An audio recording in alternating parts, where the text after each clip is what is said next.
एकनाथ शिंदे, गिरीश महाजन आणि उदय सामंत यांच्यामध्ये बंद दाराआड चर्चेला सुरुवात झालेली आहे। गिरीश महाजन महत्त्वाचा राजकीय संदेश घेऊन आल्याची माहिती सूत्रांनी दिली आहे। तिघांमध्ये वर्षा बंगल्यावर बैठकीला सुरुवात झालेली आहे। आताच्या घडीची एक सगळ्यात मोठी बातमी आपण बघतोय। थेट जाऊयात, आपले प्रतिनिधी कपिल राऊत आपल्या सोबत आहेत। कपिल, आपण बघतोय एका महत्त्वाच्या बैठकीला सुरुवात झाली आहे, काय अपडेट आहे त्या बैठकीसंदर्भात? नक्कीच गिरीश महाजन वर्षा बंगल्यावर पोहोचलेले आहेत आणि बंद दाराआड एक बैठक सुरू झालेली आहे। त्याच्यामध्ये गिरीश महाजन आहेत, मुख्यमंत्री एकनाथ शिंदे असतील आणि उदय सामंत, तिघांमध्ये एक बैठक सुरू झालेली आहे।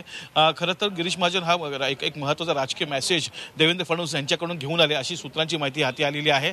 आपण जर पाठचे काही तास पाहिले तर रात्री गिरीश महाजन हे पोहोचले होते ठाणे निवासस्थानी आणि एकनाथ शिंदेंची त्यांनी भेट घेतली, त्यांनी तब्येतीची विचारपूस केलेली आहे आणि काही राजकीयही त्यांची चर्चा झालेली आहे आणि त्यांनी बाहेर येऊन मीडियाशी संवाद साधला होता। तेव्हा त्यांनी सांगितलं होतं उद्यापासून सर्व महायुतीचे नेते सक्रिय होणार आहेत शपथविधीसाठी आणि सर्वच घडामोडींसाठी, आणि त्याप्रमाणे सकाळपासून सर्वच महायुतीचे नेते सक्रिय होताना दिसलेले आहेत। सागर बंगल्यावरती अनेक भेटीगाठी झालेल्या आहेत। काही वेळापूर्वी उदय सामंत हे सागर बंगल्यावरती गेले होते आणि मुख्यमंत्र्यांचा महत्त्वाचा मेसेज घेऊन उदय सामंत देवेंद्र फडणवीस यांना भेटले आणि त्यांनी आपली जी काही व्यथा आहे की आपली जे काही म्हणणं आहे ती देवेंद्र फडणवीस यांच्या समोर मांडलेली आहे। आणि आता देवेंद्र फडणवीसने एक राजकीय मेसेज हा महाजन गट पाठवलेला आहे। त्यामुळे आता महाजन उदय सामंत आणि मुख्यमंत्री एकनाथ शिंदे यांच्यामध्ये ह्या राजकीय मेसेजवरती चर्चा सुरू झालेली आहे। एकंदरीतच घडामोडींना वेग आलेला आहे आणि आता काही तासातच शपथविधी होणार आहे। त्यामुळे आता जी खाती वाटप असतील किंवा गृहमंत्री पदावरचा वाद आहे या वादावरती कुठेतरी पडदा पडण्याची शक्यता वर्तवली जाते, कारण की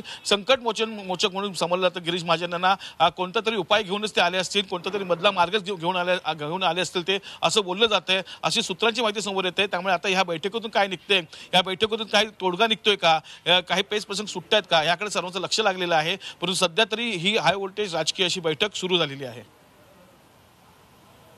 अगदी कपिल, या बैठकी संदर्भातले सगळे अपडेट तुमच्याकडून जाणून घेत राहणार होतो। धन्यवाद तुम्ही दिलेल्या या सविस्तर माहितीबद्दल।